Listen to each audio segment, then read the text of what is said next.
هي الحلقات تحفظني بآيات من القرآن، هي الحلقات تملأني بحب المصطفى العدنان، هي الحلقات تحفظني بآيات من القرآن، هي الحلقات تملأني بحب المصطفى العدنان، وأخلص نيتي دوما لرب واحد ديان بروح ملؤها طهور.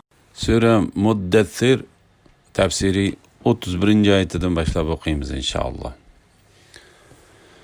Bismillah, elhamdülillah, ve salatu ve selamu ala Resulillah. Esselamu aleyküm ve rahmetullahi ve berekatuhu. Tövende diktanlağa İbn Kathir rahimuhullah'ın Kur'an-ı Kerim tefsiri Uyghurca tercümesi Muddessir suresi 31. ayetinden başlayıp okuyayım inşallah. Ba'da euzu billahi mineşşeytanirracim. Biz devzaq muakkillerini fakat periştilerden kıldık. Biz ulanın sani bilen fakat kafirlarını sınadık. Ta ki ehli kitap özlerinin samavi kitaplarındaki bu sanını körüp Kur'an'ın hak ekenligiga iman etmey, müminlerin Peygamber aleyhisselamның bergen xabariga işengenliklerden ve ehli kitapның Kur'an xabarlarının Tevrat, İncil'deki xabarlarga uygun ekenligini itiraf qilganligidan imani küçeygey. Ehli kitap ve müminler bunundan şeklenmeydi. Dillerinde kesel bağla, yani münafıklar, kafirlar bu misaldan Allah nimini irade kılıdı deydi. Allah muşundaq xalığan adamni gumrah kılıdı. Xalığan adamni hidayet kılıdı. Rabbinin qoşunini, yani periştilerinin sanının köplikini, ulanın küç kuvvetini ve ulanın yaratılıştaki çoğunluğunu fakat o özü bildi. Bu yani Allah bayan kıygan devzaq fakat insanlar için vez nasihattir. Yok. Yani o meskır kıygıcılar qabih kılmışıdın yansın. Ay bilen qasam ki, ötüp ketken keçi bilen qasam ki, yoruğan sübhi bilen qasam ki, şübhisiz ki devzaq balaladın biridir. Onu qandaq mı meskır kılısılar ve onunla çin tutmayısılar, o insanlarını agahlandırgıcıdır. Sizlerden cennetke ilgirleşini xalıgan yoki devzaqdan çekinişini xalıgan adamni agahlandırgıcıdır. Cehennemni başqırgıcı periştilerinin sani ve bu vaqtda kafirlarning aytganlari to'g'risida. Biz devzaq muakkillerini fakat periştilerden kıldık. Yani devzaqni başqırgıcılarni rahim qilmaydigan qattiq qo'l periştilerden kıldık. Bu ayet Quraysh müşrikleriga berilgan raddiyadir. Çünkü devzaqni başqırgıcı periştilerinin sani bayan kılıngan çağda Abu Cahil, ey Quraysh camiasi, sizlerden 10 adam devzaqni başqırgıcılardan birisiga teng kelolmamdi. Agar shunda qilsanglar, ularni yengisizlar dedi. Shuning bilan Allah mundaq dedi. Biz devzaq muakkillerini faqat farishtalardan qildik. Yani qattiq qo'l farishtalardan qildik. Ularga hech narsa teng kelolmaydi. Ular yengilmasdir. Aytilishicha, Kelda İbn Usayd ismli bir adam bulup, o ey Quraysh camiasi, sizlar devzaqni başqırgıcılardan ikkiga tetinglar. Qolgan o yetisiga men o'zim tetiyman dedi. O özünün küçüge işengen idi. O küçtengir adam bulup zamandaşlarının aytishicha, o kalli terisinin üstüde turdi ekan. 10 adam bir bulup terini onun putunun astidan sug'urib olmoqchi bulup tartidi ekan. Teri yirtilib ketadi ekan, lekin uni o'rnidan midiriltolmaydi ekan. Biz ularning soni bilan faqat kafirlarni sınadık. Yani biz faqat insonlarni sınash uchun devzaqni boshqarg'uvchi farishtalarning sonini 19 deb bayon qildik. Ta ki ehli kitap özlerinin samavi kitaplarındaki bu sanını körüp Qur'onning haq ekanligiga iymon etqay. Ya'ni ular bu payg'ambarning haq payg'ambar ekanligini bilgay. Chunki u o'zlarining qo'llarida bor bo'lgan uningdan ilgari payg'ambarlarga nozil qilingan samoviy kitoblarga uyg'un so'zlaydi.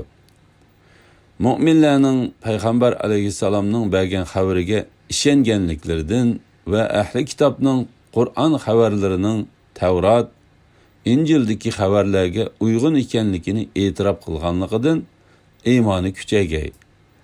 Ahli kitob va mu'minlar buningdan shaklanmaydi. Dillarida kesal bala, ya'ni munofiqlar, kofirlar bu misoldan Alloh nimani iroda qiladi deydi. Ya'ni ular bu misolni bayon qilishdiki, hikmat nima deydi. Alloh taolo bu vaqtda mundaq deydi.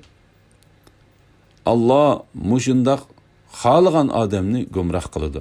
Xohlagan odamni hidoyat qiladi. Ya'ni bu misoldan va buningga o'xshagan misollardan ba'zi odamlarning dillaridagi iymon kuchaydi. Va yana ba'zilarning dillaridagi iymon bo'lsa, tavrab turadi. Buning yetarlik hikmati va keskin dalil pakiti Allohga xosdir. Allah Teala'nın qo'shunini faqat Allah Teala'nın o'zini biladiganlik to'g'risida. Rabbingning qo'shunini, ya'ni farishtalarning sonining ko'pligini, ularning kuch-quvvatini va ularning yaratilishdagi cho'ngligini faqat u o'zi biladi. Ya'ni har qanday gumoniy qarash bilan qaraydiganlar Allah Teala'nın farishtalarining sonini faqat 19 deb xato o'ylab qolmasin. Ularning sonini va ko'pligini faqat Alloh taolo o'zi biladi.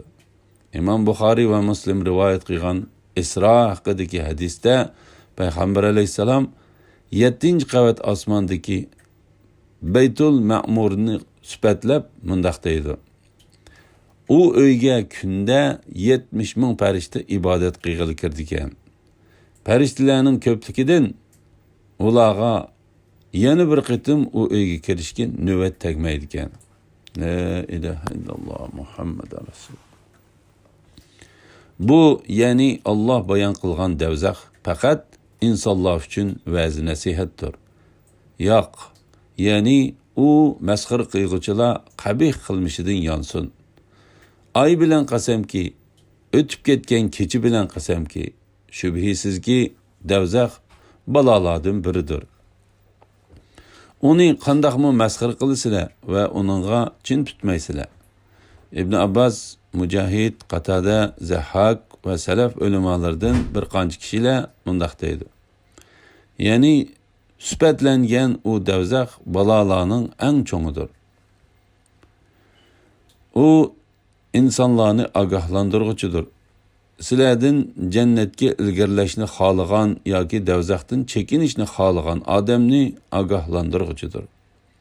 Ya'ni davzax ogohlantirishni qabul qilishni, haqiqat tarafga hidoyat tepishni yoki davzaxdan chekinib, uningga orqani qilib, davzaxdan yuz o'rishni xohlagan odamni ogohlantiruvchidir.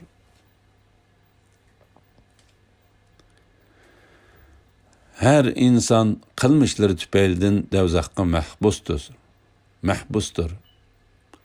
Faqat ashabi yamin, ya'ni saodatman mu'minlar buningdan mustasno. Ular jannatlarda bo'lib, gunohkorlardan sizlarni davzaxga kirgizgan nima deb so'raydi. Ular javoban aytadi: Biz namoz o'qimadik, miskinlarga taom bermadik. Biz behudi söz qilg'uvchilar bilan birga behudi söz qilatdik. Qiyomat kunini inkor qilatdik. Toki biz o'lgichi shunda qildik. Shafaat qilg'uvchilarning shafaati ularga foyda bermaydi. Ya'ni ularni Allohning azobidan qutqizadigan shafaatchi bo'lmaydi. Ularga butun ahli zamin shafaat qilgan taqdirdami, ularning shafaati qabul qilinmaydi. Ular nimishqi va'zi, ya'ni Qur'ondan yuz o'riydi. Goya ular yo'lvosdan qochgan yovvoyi eshaklardir. Ya'ni bu mushriklar Muhammad alayhissalomni ko'rganda uningdan xuddi yo'lvosni ko'rib qochgan yovvoyi eshaklardek qochadi. Balki ulardan har kishi o'ziga ochiq sahifalar berilishini xohlaydi. Ya'ni ular Allohning Muhammad alayhissalomga nozil qilingan kitobida kitob nozil qilinishini tama qiladi. Yo'q. Ya'ni ular mundaq tamadin yonsin. Belki ular oxiratdan qo'rqmaydi. Yo'q. Muqarrarki u, ya'ni Qur'on va'zi nasihatdir. Ular o'zlarining baxtiyor bo'lishini ko'zlaydigan bo'lsa, Qur'on ularning va'zi nasihat ilishiga yetarlikdir. Xohlagan odam uningdan va'zi nasihat oladi. Ular faqat Alloh xolisa ondan va'zi nasihat oladi. Alloh bandalari qo'rqishga tegishli zotdir. Bandalarni mag'firat qilishga loyiq zotdir.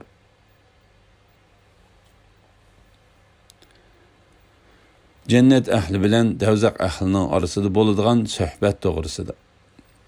Har inson qilmishlari tufaylidan davzaqda mahbusdir. İbn Abbas va boshqalar bu oyat haqida mundaq deydi. Qiyomat kuni har qanday inson o'zining amali tufaylidan jazoga tortiladi. Faqat ashabi yamin, ya'ni saodatman mu'minlar buningdan mustasno. Ular jannatlarda bo'lib, gunohkorlardan sizlarni davzaqqa kirgizgan nima deb so'raydi. Ya'ni jannat ahli jannatning esil ko'rpillarida turib, davzaqning qahrida turgan gunohkorlardan sizlarni davzaqqa kirgizgan nima deb so'raydi. Ular javoban aytadi: Biz namoz o'qimadik, miskinlarga taom bermadik. Ya'ni biz Rabbimizga ibodat qilmadik.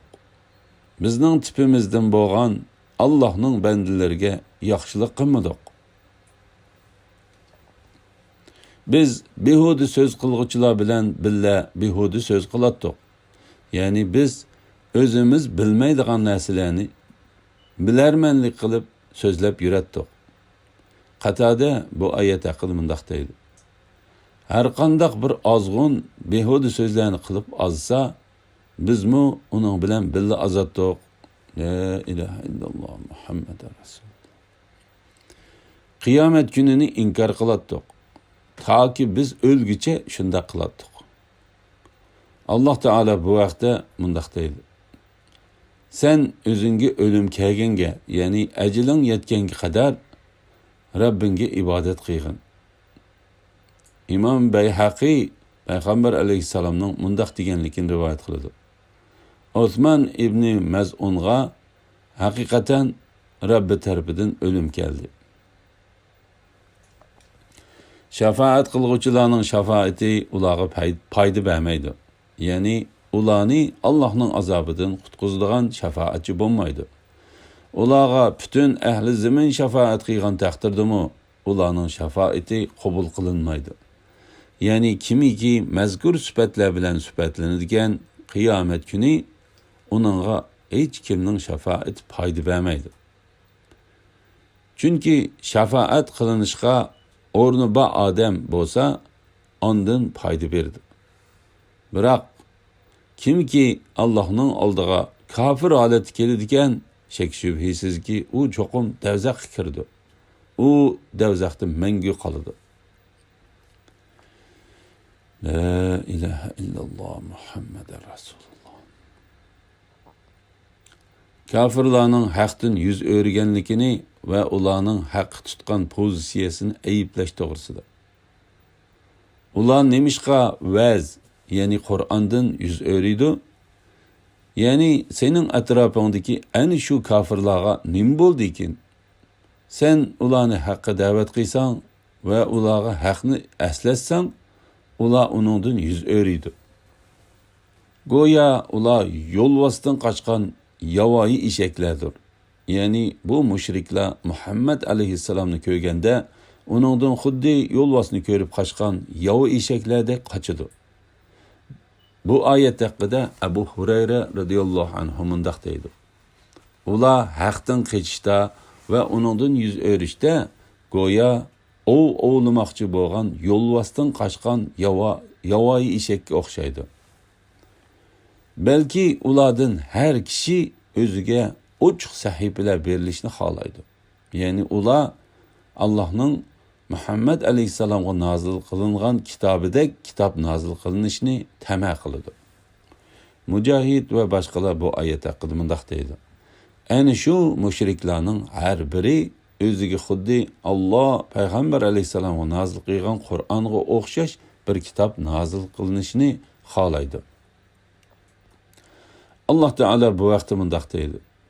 Ularga Muhammad alayhissalomning rost payg'ambarligini ko'rsatadigan biror mo'jiza kelgan chaqda ular bizga payg'ambarlarga berilgan mo'jiza berilmagicha uningga hargiz ishonmaymiz deydi.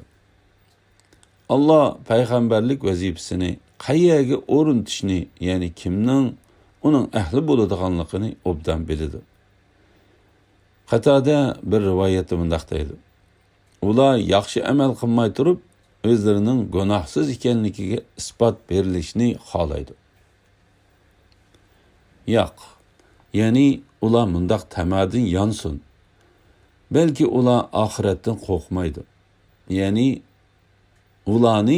ularning oxiratga iymon etmasligi va qiyomatning cho'qim bo'ladiganligini inkor qilishi halok qildi. Qur'onning va'zi nasihat ekanligi to'g'risida.